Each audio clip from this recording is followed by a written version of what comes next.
everybody. Welcome back to the Film Buds podcast. This is episode number 157, and my name is Henry. And I'm Paul. This week, a pretty good show coming up. We have a review of something that I think everyone has just been frothing at the mouth for. It is a review of Peter Jackson's Mortal Engines from 2018, or the Peter Jackson produced film. And then we have a listener question concerning if we have any helpful advice breaking into the media world and producing content. And so we'll get to that. I'm sure a lot of great things will come from that. Other stuff we watched, you know the rest.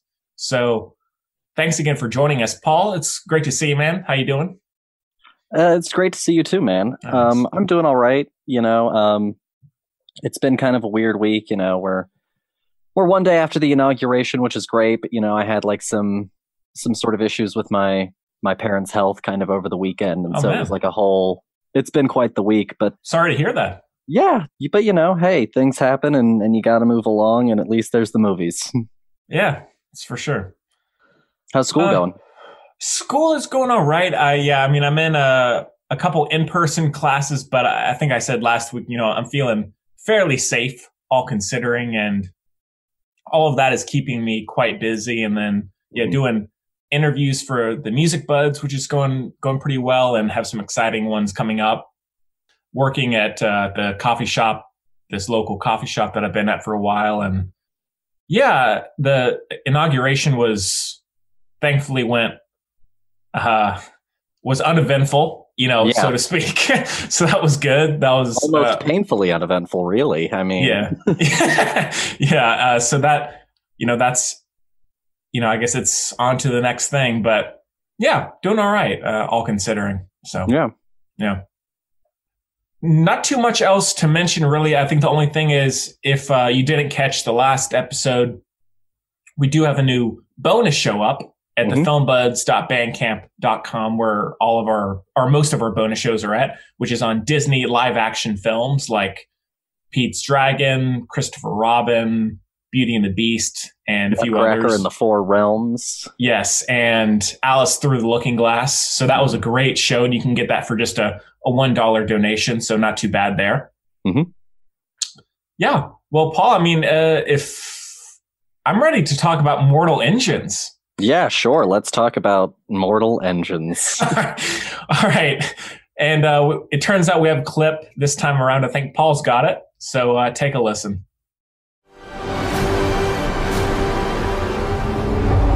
It's a resurrected man. Shrike. His name is Shrike. You made me a promise, a special. Now you must keep it. Go now!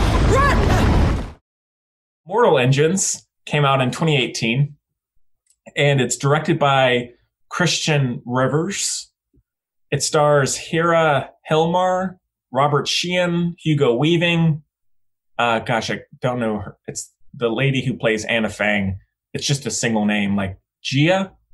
Okay. Yeah, I apologize for the butchering there. Ronan Raftery, Stephen Lang, and am I forgetting anybody, Paul? No, those are really the big ones. Yeah. And the synopsis is, in a post-apocalyptic world where cities ride on wheels and consume each other to survive, two people meet in London and try to stop a conspiracy. That sells a different movie. Yeah. So this one, came out it was in December of 2018. And I think, Paul, this was the first time watch for you, right? Yeah, I hadn't seen this one. Yeah, I saw it back in theaters, and it did not do super well financially. At least according to Wikipedia here, it says it was it was the biggest box office bomb in history, if that has not been overtaken by another since, grossing $83.7 million against a production budget of somewhere between 100 and 150 million, losing the studio an estimated $175 million. That's pretty close to like BVS money. Yeah. It was somewhere in the ballpark of like 50 to 100 million. So yeah. So this one did not get a sequel. And it's produced and co-written by Peter Jackson, as I mentioned. Well, Paul, there's a lot to unpack with this one. Would you like to kick things off since this was a first-time watch for you? Sure.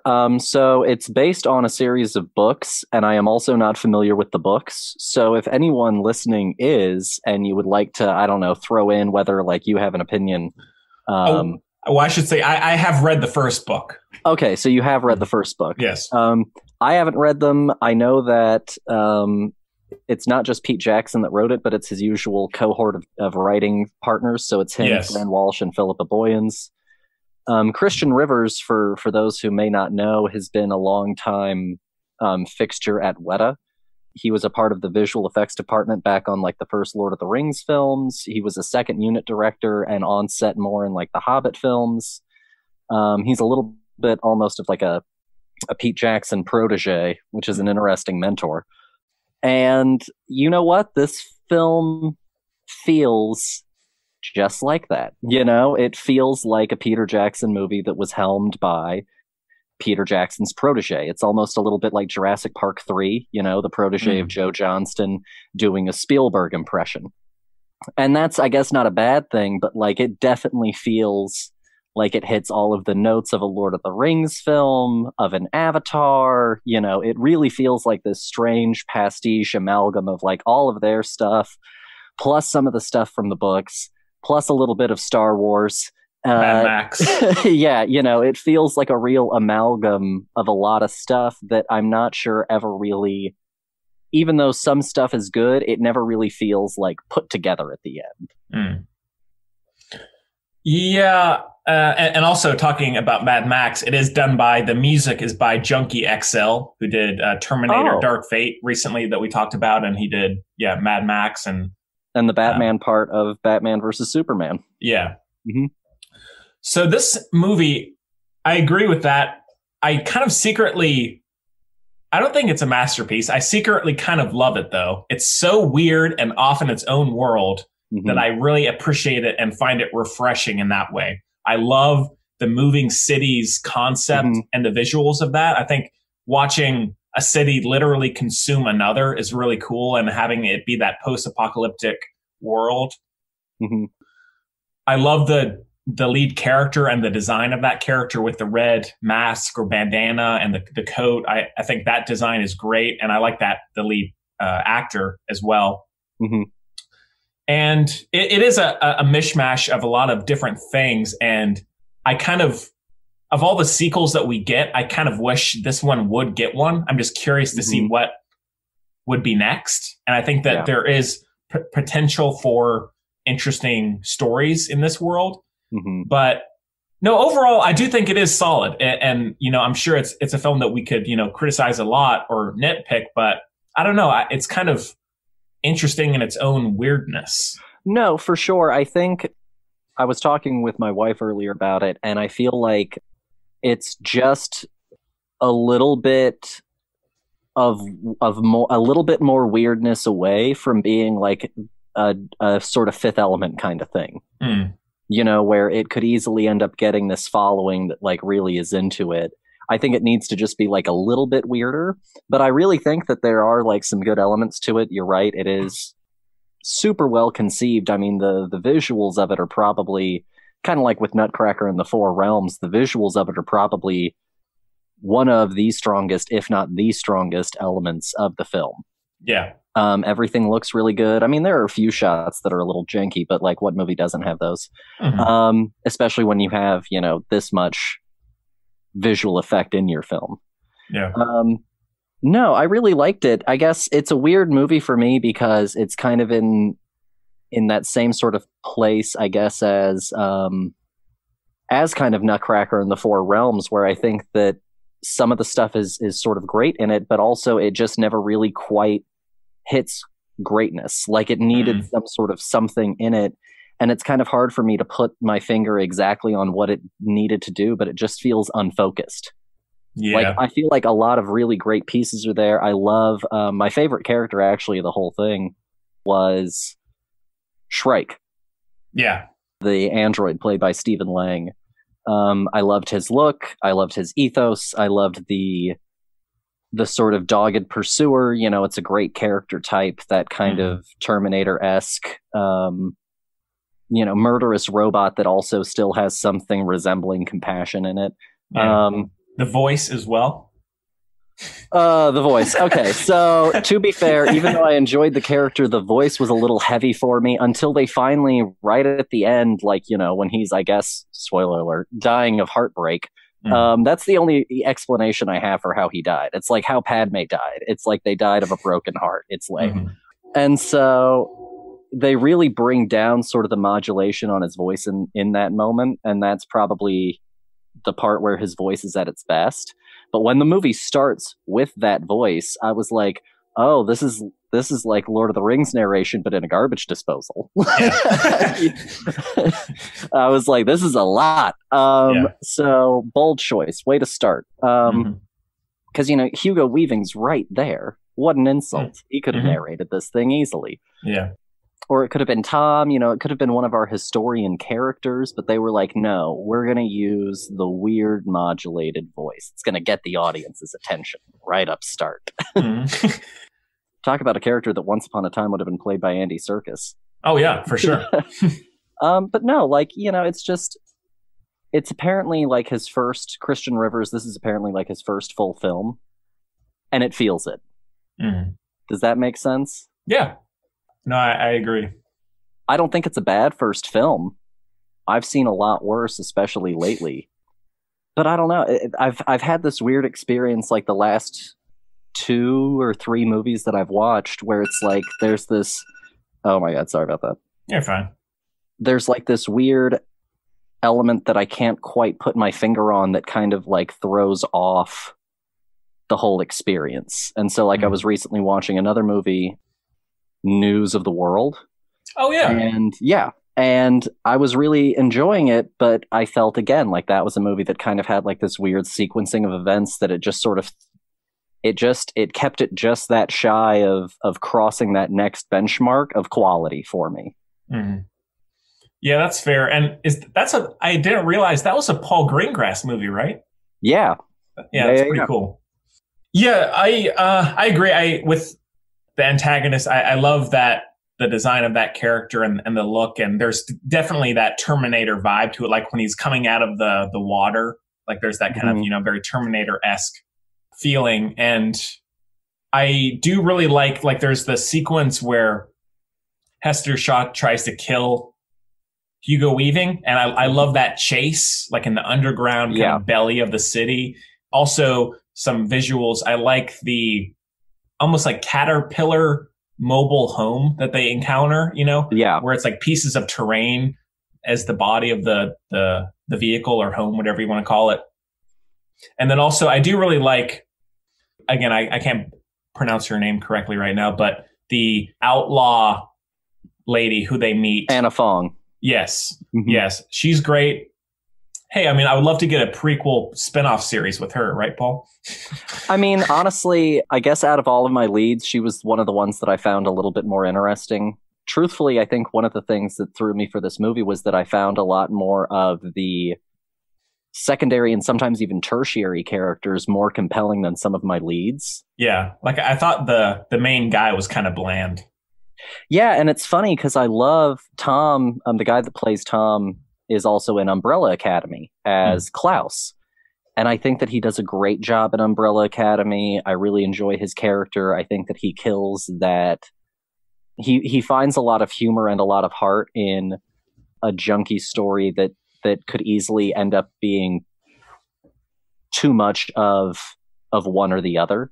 And I think that he walks like a great delicate line with that character in that show. And here he's just kind of bland old Tom, like he's as straightforward as his name. And so, yeah, I found myself more intrigued by some of the secondary and tertiary characters, you know, and even just some of the design and of them I thought was way more exciting and interesting. You know, the slavers who have the sort of anthropod bug-like home with their weird, you know, she's got her weird Sweeney Todd on stage almost makeup going, you know.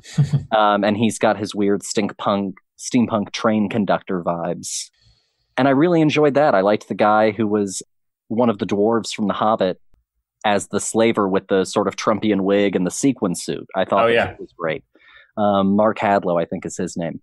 And so there were some really cool elements, but like, yeah, it didn't, I guess, I don't think that Christian really knew exactly what it was that he wanted to do with it. And so I think he just sort of shot it, if that makes sense, you know, like, and that's fine. But I mean, also at the end of the day, it means that it kind of just ends up being okay. And I think that that's in sometimes worse than being bad. I think that sometimes if you're just okay, you can also then end up getting a little bit more lost in the middle. Whereas if you're horrible, everyone remembers you because you're horrible. And if you're great, everyone remembers you because you're great. If you're just kind of existing somewhere in like it was good, then, you know, I think that that's not necessarily, it's not the worst endorsement, but it's not the best. Yeah, for sure. And maybe I give it more credit just because I like these kind of underdog movies, kind of looked over movies. But like with Shrike, I like the flashback of Hester Shaw being found by him and then her escaping. I like that sequence. I like the reveal about the mother and how Hugo Weaving ties into that. And then also that kind of sky city that they go to that's like nestled in the clouds. I love that sequence. And also the fight where Shrike encounters them at that, it's not a bargain, what do you call it? Where the Hobbit guy that you're just talking about. Oh, the like the slave market. Yeah. Yeah. At that I like that whole sequence with the rope and all. That's fantastic. Now, but even with all that being said, Paul, as much as it's the best film of all time, there is one borderline barf-inducing moment of this movie. It's towards the very beginning. Do you know what? No, I mean maybe it just didn't register for me. What's your moment? The Minions. Oh yeah, brutal. Okay, so well, apparently in the book it's supposed to be like Pluto and Mickey. That's much better. Yeah, but this is a Universal film, and so they were like, who are like our characters that we can, you know, license and use. Yeah. And I mean, I'll be frank, I've been out to Universal Studios in Hollywood, and the Minions are fucking everywhere. They are all over that bitch. Like there is a massive Minion that like comes and is like peeking out at one of the interstates from like atop of one of the buildings. The Minions are everywhere for that damn place. So, you know, unfortunately, as much as I hate to admit that it's kind of right. I mean, the Minions movie did make $1 billion. Yeah. So. and perhaps if it was not a Universal movie, I wouldn't think much of it. But it's by the same studio. Like I was like, I remember when I was in the theater, I was like, this is the coolest movie of all time. And then that comes in. I was like, oh my God, I'm done. But no, overall, but I still enjoyed the movie, and it is, I just find the world that it creates quite interesting, you know, much more than a lot of the other blockbusters that we get. And if you want, I'll say this though, you know, that synopsis promises city on city combat more than we actually get. And so if you're interested in giant city mechs, might I suggest to our listening crowd Batman Ninja. Oh. It is a Batman anime where Gorilla Grodd time travels Batman, some of his good guys, and a whole bunch of bad guys back to feudal Japan. And all of these bad guys then go and turn like Japanese cities into roving mechs. That end up in combat. So if you want to go and watch something that's like really ridiculous Batman content, that also cool. has that also has a little Mortal Engines tinge to it. Batman Ninja, everybody. Yeah. Yeah, you're right. It does. It's at least trying something. It's swinging for something, and at the end of the day, you do have to give it credit for at least taking something that's like a not as talked about, as far as I'm aware, book series, and really giving it a big budget. I mean, this thing definitely had the money to support itself. So I'll also definitely give them credit for swinging big and wide on it. Yeah, I do wish there had been more city combat. Mm-hmm. You know, because like you get that in that opening sequence that I think is great. Actually, which I think you can actually watch in its entirety on YouTube. I think they released that first 8 or 10 minutes, and I love that sequence. But for the most part, that's all you get. Yeah. Mm-hmm. And so apparently, I guess some of the sequels have more cities, more roving cities in them.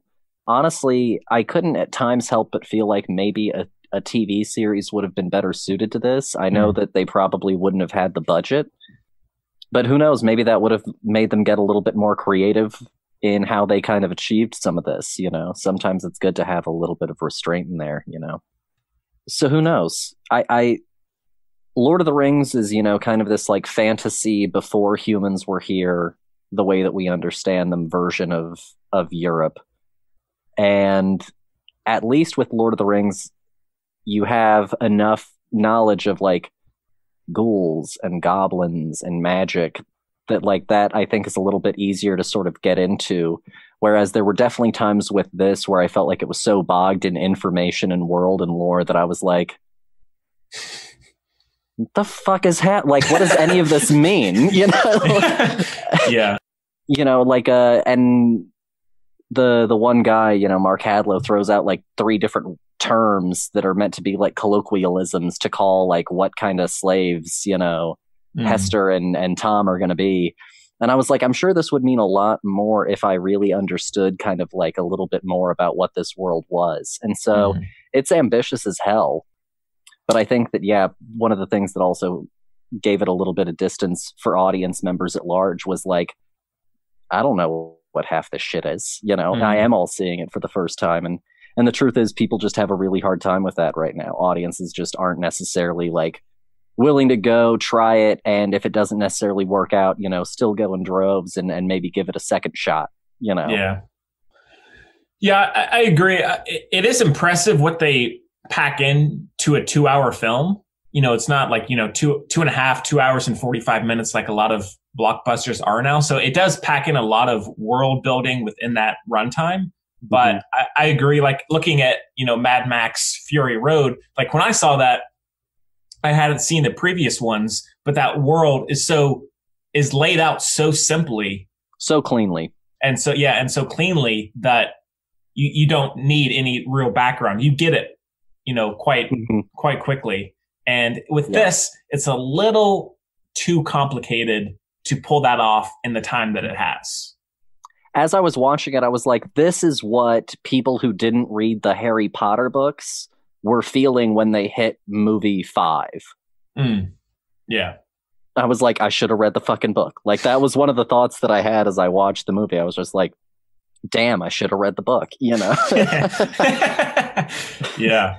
So what are, in your opinion, you know, as someone who has read the book and watched the movie, do you have a preference for one story over the other? Do you think that it's a faithful adaptation based on what you recall? Yeah, from what I remember, it is fairly faithful to the source material, and I think just being a movie, someone who connects with movies more, I enjoy the movie more. I think I'm going to start reading the second book soon, but no, the book is worth a read. It's a compelling novel, and I think I am quite curious to see where the rest of the series goes. But yeah, I prefer the film, you know, but that's purely just because I just enjoy watching movies more. Okay, that's interesting. I might be tempted to give it a read. It kind of, I guess, depends on how long it is. Pretty short. Oh, okay, cool. Yeah. Then yeah, I might end up giving it a read because I definitely feel like there's probably something in there that might help something click with me a little bit more. And who knows, maybe like I'll read it and then watch it and have like a little bit more appreciation for the film. Yeah. But that's not to say it's bad. It's just, it's kind of like The Good Dinosaur or Brave, It's a movie and it's good and it's there and you can watch it. Yeah. And it has some good stuff in it. I don't think it's on any streaming platform. It's not. So yeah, we picked the right one. Yeah. Had to go and spend the $4 for this one. Yeah. Well, okay. Anything else about Mortal Engines, Paul? No, I guess since I've like really watched a whole bunch of the behind the scenes stuff on a whole bunch of different Weta related films, for me watching them now is like a who's who of who's that from the behind the scenes stuff. And so it's like, that's one of the stuntmen who was in Orakai. Oh yeah. That's a guy who's been in a bunch of Lord of the Rings stuff. That's a guy who works in the art department. Yeah. Mm-hmm. It's a whole new layer of movie watching for you. Yeah, it's enjoyable to kind of see the cast of characters that you get from going deep into the behind the scenes land and seeing the sort of family that makes these films. Yeah. All right. Well, it's a light 4 for me, Paul. Oh, a light 4. I'm gonna go with a solid 3. Okay. Maybe a 3.5. All right. No, I liked it. It's good. Yeah. High praise. So, okay, well, cool. With that done, we can get to our listener question that we got the week before last, I believe. And it's the filmbuds@gmail.com is where you can reach us at. Also, Facebook, Twitter, and Instagram at filmbuds. So please follow us there and comment, send us a message there if you have not already. And thank you to the people that have. This one came through Twitter, and it's from Ronnie Jason.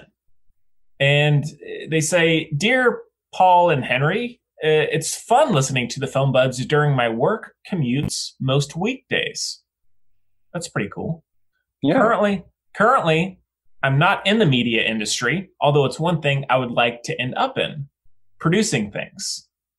If you don't have tips with where you're currently at, that's totally okay. But I wanted to inquire to see if you had any helpful advice for someone else who may just be getting started. Thanks a lot for the good times. Well, thank you. Yeah, thank you. Thank you for listening, and thank you for asking a question. Henry, do you want to take it? Sure. Well, and I guess the first thing I should say is I'm not someone who, I'm not in the industry, quote unquote.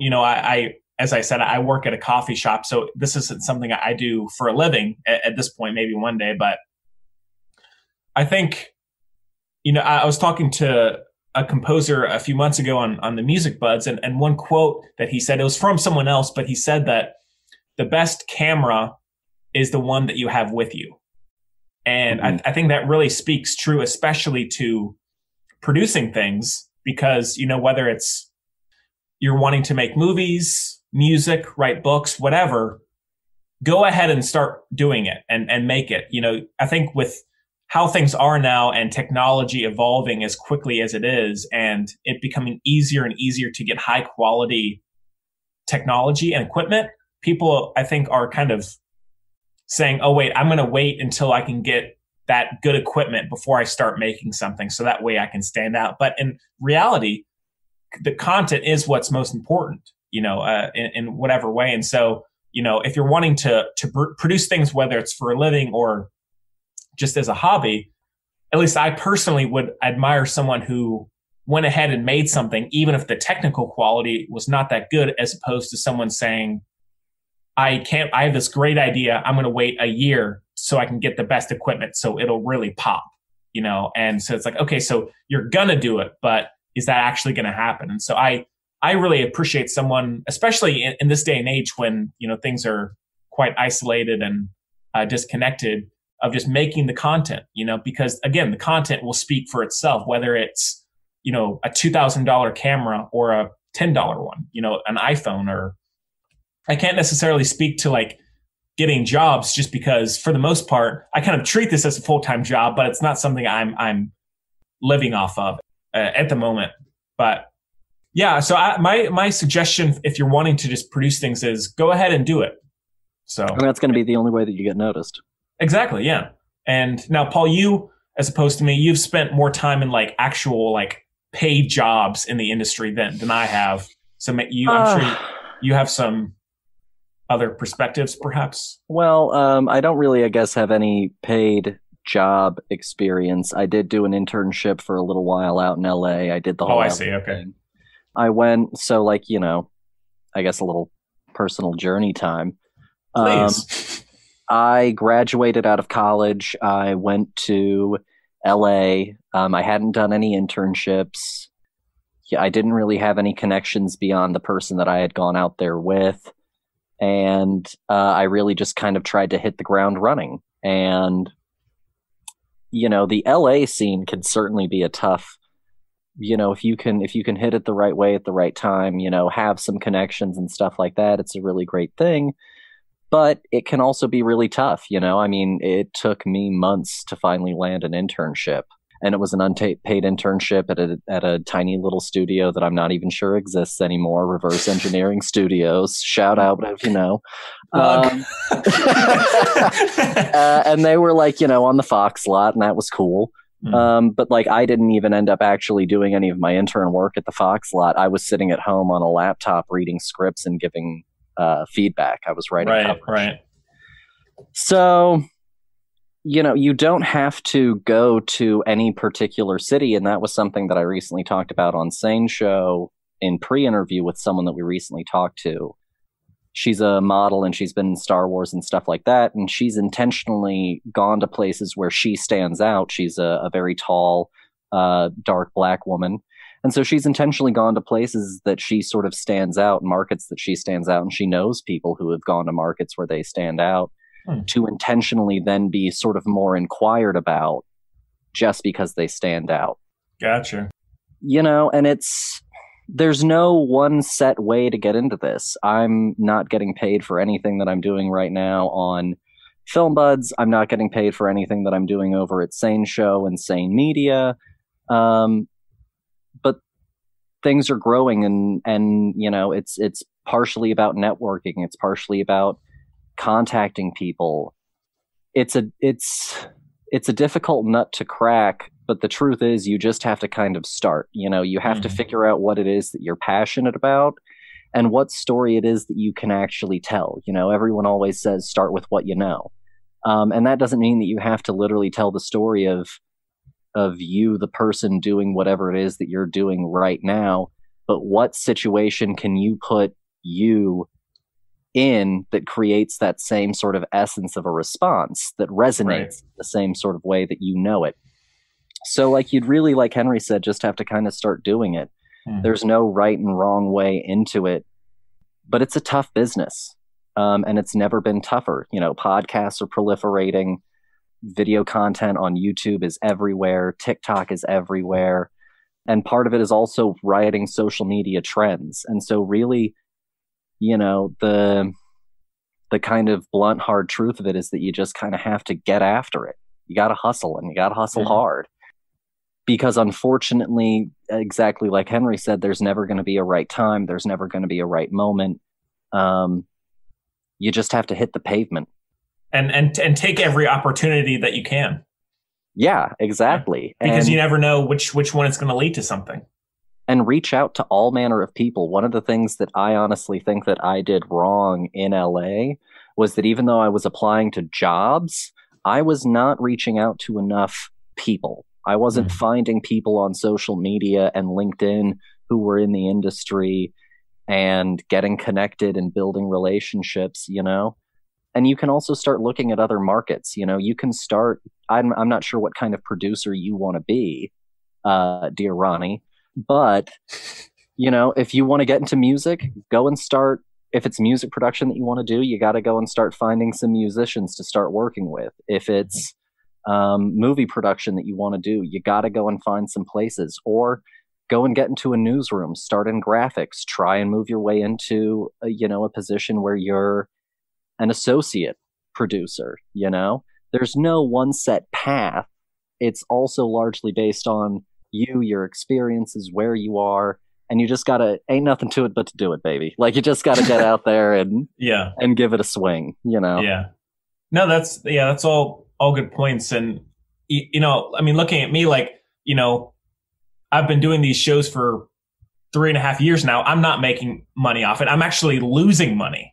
Yeah. But that doesn't mean that I'm, you know, I commit every moment of extra time and money that I have to it, whether we had 2 listeners or 20 million, you know, it's still just as enjoyable to me to do. And so really, if you have that kind of mindset, you can have success in anything, really. And so, I mean, of course, you know, a job is a paying job as opposed to something else. But yeah, as you said, just start making something, and you never know what may happen.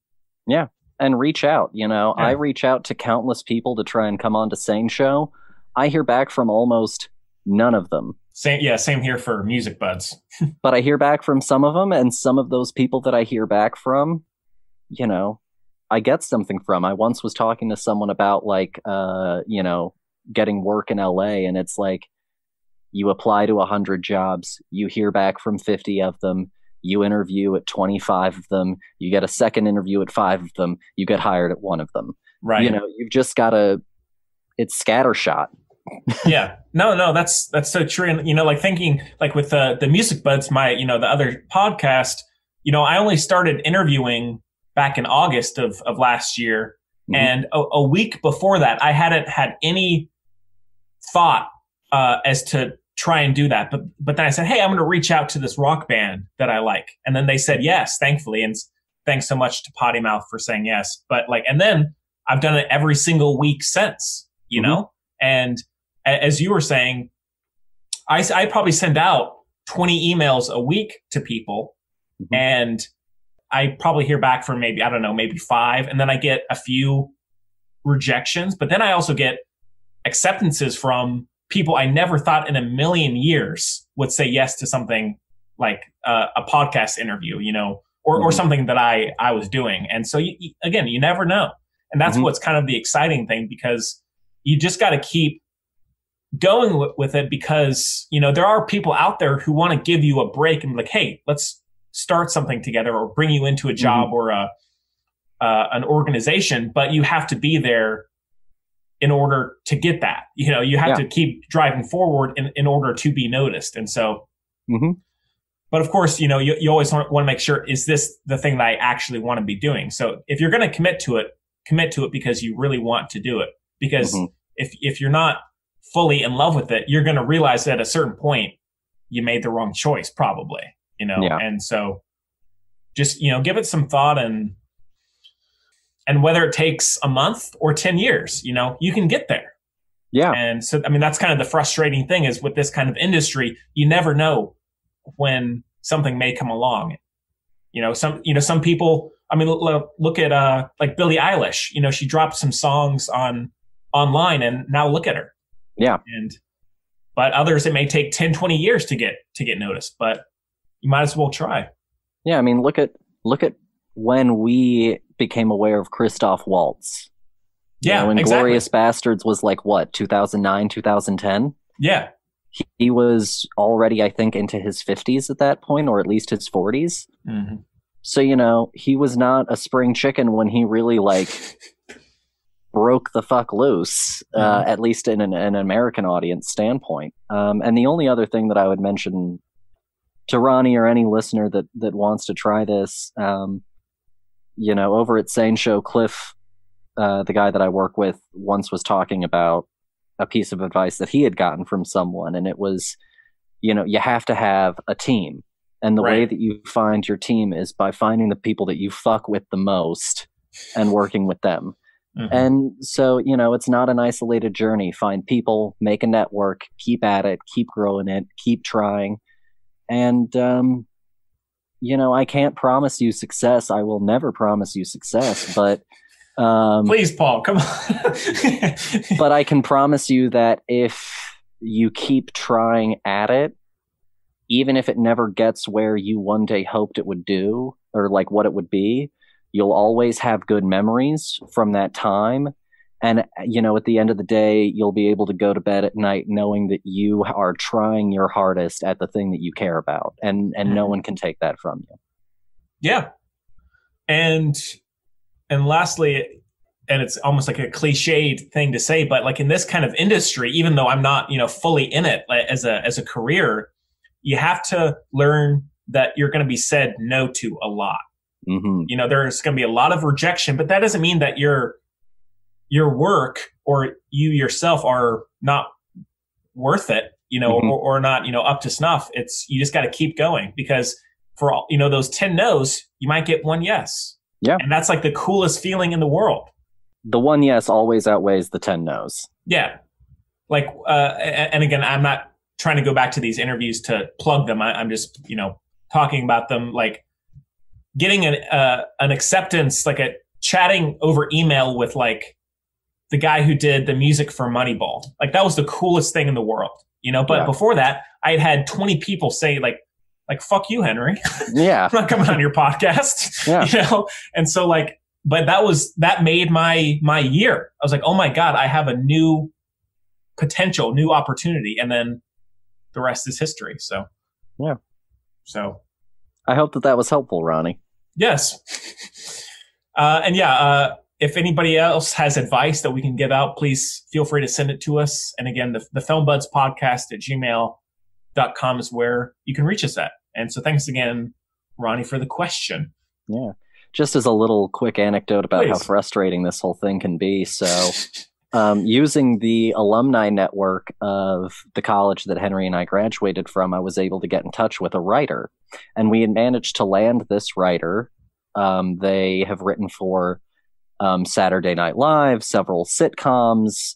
They currently have an animated sitcom, and we had landed this writer, done the pre-interview, had the questions ready, had the interview date locked up, boom, boom, boom, we're ready to go.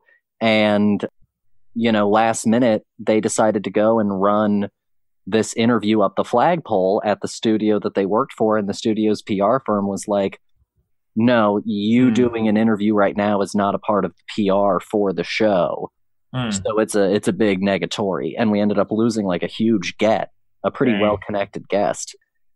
And so, yeah, you know, it's a frustrating, it can be really frustrating, but then also like, you know, recently we landed an executive who was one of the people that brought the world the Kings and Queens of Comedy tour. So, oh, wow. That's cool. Yeah, it's highs and lows. Yeah, for sure, man. For sure. This job is highs and lows. Yeah. Hopefully that was helpful in some way. Yeah. So cool. Well, I guess we can end off, Paul, unless there's any news you have. Anything in particular? Versus King Kong has been moved up, thank God. That trailer's coming out this Sunday. Apple is apparently contemplating trying to find a way to monetize podcasts, so there's a chance that Apple Podcasts might no longer be free. I saw that get floated across my desk. FilmBuds is making money now. Or we're about to be booted from the platform. Yes. So one of the two, tune in. Come on. Tune in, listener. If there's no show next week, you know why. Fucking Apple.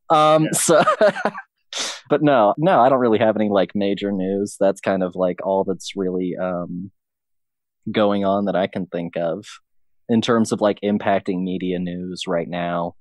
Yeah, I don't have anything. All right. Then I guess we can end off with our picks of the week. Paul, you want to kick things off? Sure. You know, I was going to go with news of the world, but I think that I am going to switch it up and I'm actually going to make mine a TV pick this week. Go and watch WandaVision. I haven't seen it yet. Okay, I'm a big fan. As someone who like really is into media history and knows some of the lineage of like sitcom development and that kind of thing, I'm really enjoying watching this kind of episode by episode metamorphosis. I think that it's a really, really cool concept. This is one of, I think, the best thought out, most exciting concepts for any Marvel property in existence right now. And honestly, I think on a certain level, it might be my favorite thing that they have put out to date.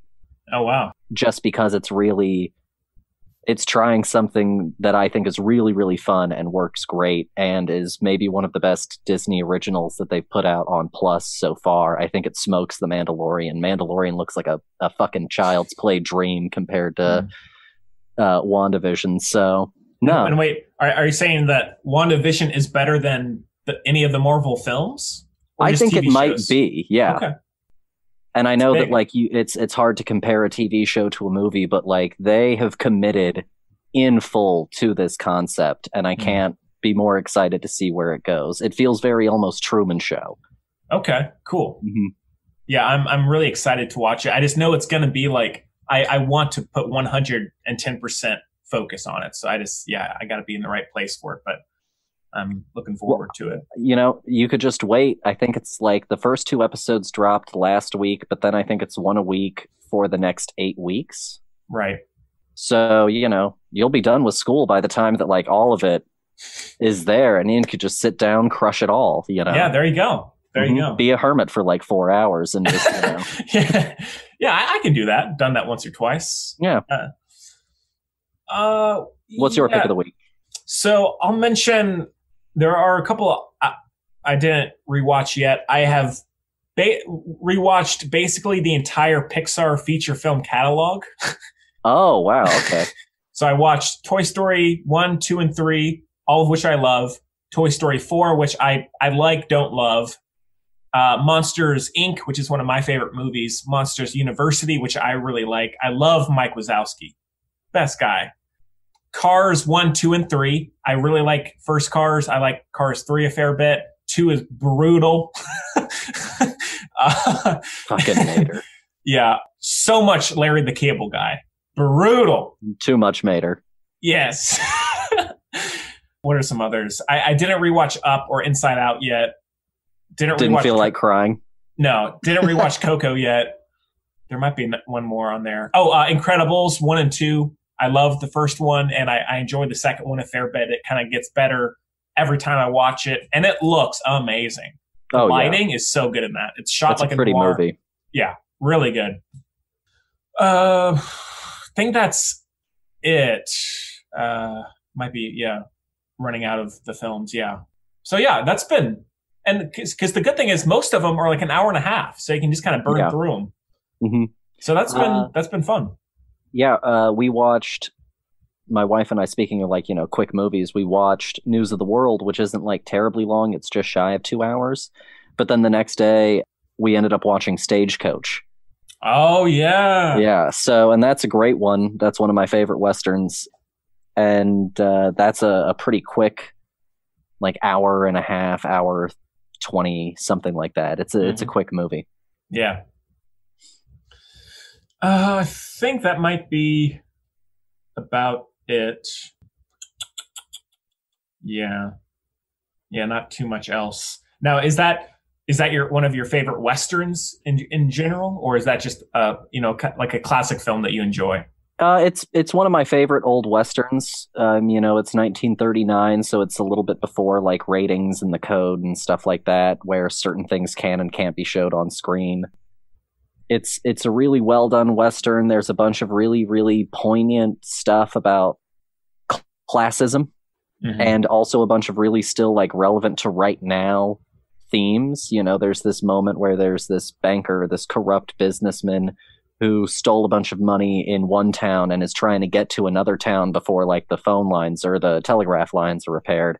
And there's this moment when he's in the cab, you know, the stagecoach, and he's carrying on about, you know, deregulation, you know, make way for business, because business is what's going to save us, and we need a businessman president. And as I was watching it, I was like, oh, geez. Oh, no.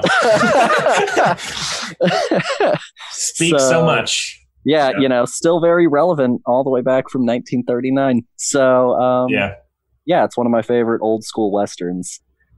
When I was trying to figure out what kind of Western we were going to watch that day, I looked at my wife and I was like, roots or branches? You know, do you want to go classics or moderns? So, Do you have a favorite, an all-time favorite Western?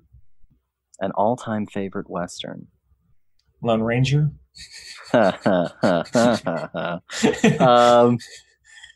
No, I mean, it's really hard for me to pick a favorite. Just for right now, I'll say Inglourious Bastards. Okay. An interesting, unexpected choice. So, what about you? I think by far it would be the assassination of Jesse James by the coward Robert Ford. Yeah, I felt like you were either going to go that way or True Grit, the Coens' True Grit. That's not a bad. That's not a bad choice. That would be. I mean, that's what I think of for sure, but I feel like there would be others in between those two. Oh, you know what? Actually, I lied completely. My favorite is not Inglourious Bastards. That's second place. I'm a moron, dear listeners. My favorite is The Ballad of Buster Scruggs. Really? Okay. Yes, interesting. I love that movie. I think it's a movie that I think about a lot. It is a Western I think about a lot. I think that might be, for me, a perfect Western film. Wow. We didn't review that back when it came out. We might have to review that sometime. Don't you tempt me. I'll rewatch it again in a heartbeat, Henry. Yeah. Oh, and a couple others would be No Country for Old Men is another. And The Revenant would also be one. Okay. Yeah. Those are all good. Butch Cassidy and the Sundance Kid is probably one of mine. What's another Western that I really like? Hell or High Water. Oh, yeah. Great one. Mm-hmm. No, it's a great genre. Yeah. Yeah. Well, Paul, anything else for you, man? Anything else you want to mention? No, not really. Happy post-inauguration, everyone. Regardless of who you voted for, I think that we can all agree that we're all in this together at the end of the day, no matter what. And, we get to vote at the end of the day still, which is an incredible honor that a lot of other countries don't have. I mean, 100, some odd teen countries have the ability to vote.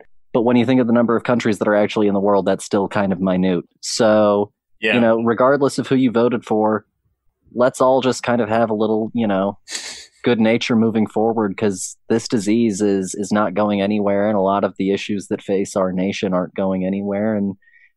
And like anything at all in life, it's always going to be better if you can do it hand in hand than if you can do it alone. So, yeah. And it sounds cheesy, but be nice to people. Be nice. And if you disagree with someone, doesn't mean they're a monster. All right. Be as kind as you can. The little gestures, especially these days, can go a long way. And it's a classic lesson. Treat others the way that you want to be treated, and it's probably the best way that you can live. Yeah. Well said. Okay, well, I think that is about it for the show, sadly. Now, next week, Paul, I mean, you and I have thrown around a ton of ideas. We really have. Is there like a new release coming out? I don't know. I'm not seeing too many. I mean, I know... let's see. Oh, you know what? I just watched News of the World. We could do News of the World. I'm down for that. Perfect. Yeah, cool. Yeah, there doesn't look like there's much else anyway, so... Oh, yeah, there's a new later this month, a new Jared Leto movie, Paul. You must be excited for that. Oh, good. But yeah, Jared. But yeah, the News of the World sounds good to me, so we'll shoot for that next week. And yeah, so again, follow us on Facebook, Twitter, and Instagram at Film Buds, and rate, review, subscribe, all that good stuff, and just share Film Buds with your friends. Be generous, just share it. And yeah, well, Paul, man, I mean, it's great to see you. Thanks again, as always, for taking the time. Yeah, thanks for having me, man. It was great to come in and talk film, as always. Yeah, for sure. All right, everybody. Well, we hope you enjoyed it as much as we did, and we'll see you next time. Good night.